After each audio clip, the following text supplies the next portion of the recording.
Hi, my name is Florian Schweitzer, and I'm one of the co-founders of B2B Partners. Since 2000, we are building a long-term oriented venture capital firm. And even if we partner with our startups for a long time, we invest in 1 or 2 new startups per month, and it gives us the greatest pleasure to do this together with our angel investors. For 2 decades, B2B has pioneered the close collaboration of us as a VC with super angels such as Scout24 founder Joachim Schoss, Logitech founder Daniel Boel, Konstantin Sixt, and 250 more. B2B itself has started as an internet platform called Brains to Ventures.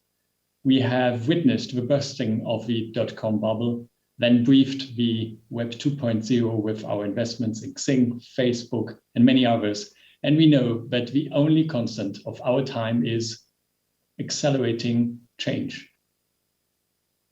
This makes it the more important not to lose our North Star. How do we interpret the shades of gray in the macro and micro environment correctly nowadays? We are convinced that it is the dialogue between generations that builds the best bridges through time. To us, long-term means thinking and acting in terms of decades and generations. We seeded some of our startups 10 years ago or more.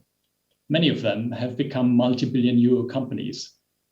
And success, however, goes beyond that, and we call it the virtuous circle of the B2B community, which means if we invest in a startup which develops well, it's getting listed or sold, and the entrepreneurs then invest with us in younger ones in order to pass on their experience, network, and capital to the next generation.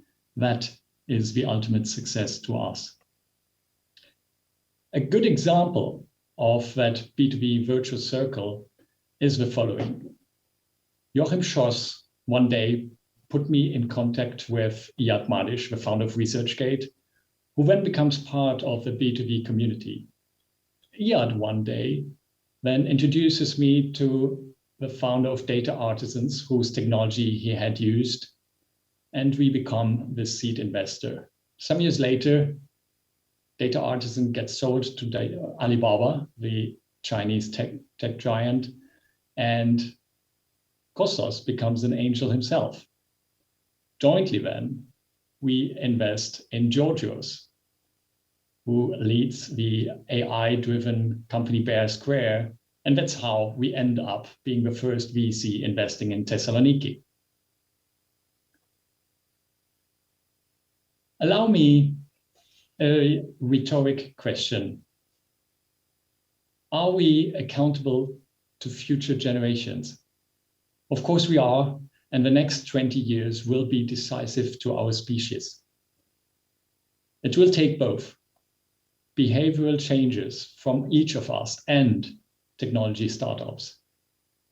In addition, we all need to work on equality. Social unrest is a scenario in which we will have to think of if the wealth gap widens here in and to developing countries. There too, B2B is committed, for example, through the ELEA Foundation, in the conviction that UN SDG number 1, reduce poverty, is best solved through entrepreneurship. If startups are the best transfer mechanism from science to impact, which of those 2 gentlemen is right? Milton Friedman, with his shareholder value approach and statement, the business of business is business? Or Hans Ulrich, who developed the St. Gallen management concept with colleagues at University St. Gallen? The stakeholder approach of our alma mater contained herein has shaped B2B and is still a compass of values to us today. It is also at University of St. Gallen that Christoph Binswanger pioneered the internalization of external costs.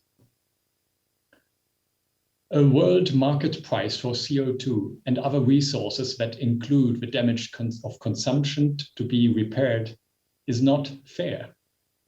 It is right. In 1972, the Club of Rome's report, Limits to Growth, was published at the St. Gallen Symposium thanks to a student initiative. The same organization then, almost half a century later, sparked the ROSE framework together with START. ROSE stands for the Return on Society and the Environment. It is a framework that helps startups define ESG goals and measure themselves against them. What gets measured gets done.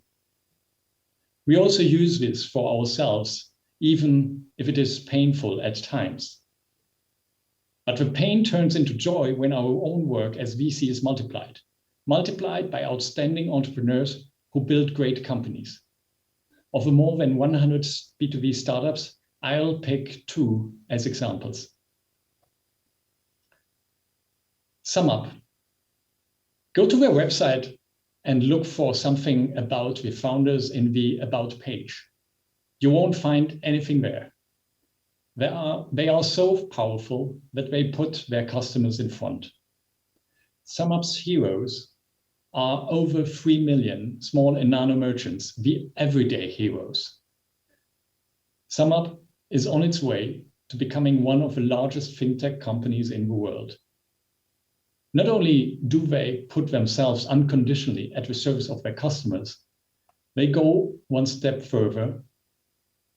And a few weeks ago, the company has announced that it pledges that they are joining 1% for the Planet, the very inspirational organization set up by the Patagonia founders. SumUp is the first tech company to join and share this pledge, and I'm sure their actions will inspire others to follow. In addition, SumUp works with Generation in Brazil to offer education to underprivileged youth, and similarly with Dharma Life to offer education to 2,000 girls in rural India.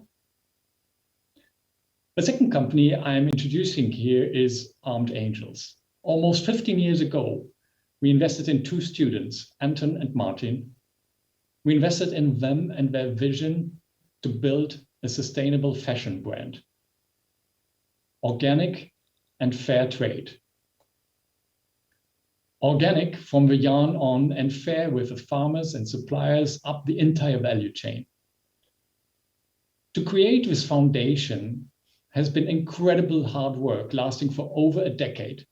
And my respect goes to Martin Höfele, who leads the company as CEO and has started scaling it impressively in recent years. The fast-growing and extremely profitable company will generate 60 million euros in revenue this year and is in the process of expanding in and beyond Germany. The business of Armed Angels is business.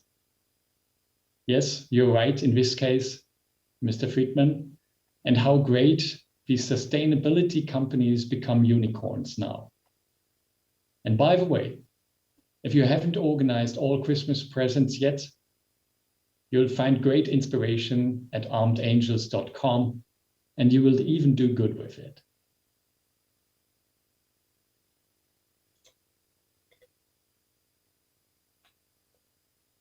If you are an entrepreneur thriving for sustainable growth or an investor who thinks in generations and enjoys investing together with super angels, let's talk about you joining the B2B platform. And last but not least, dear participants in Zurich and all over the world, loud and joyful, thank you, Marco Wozniak, for running NOAH with such a mission. Thank you all participating. Every step counts. Thank you.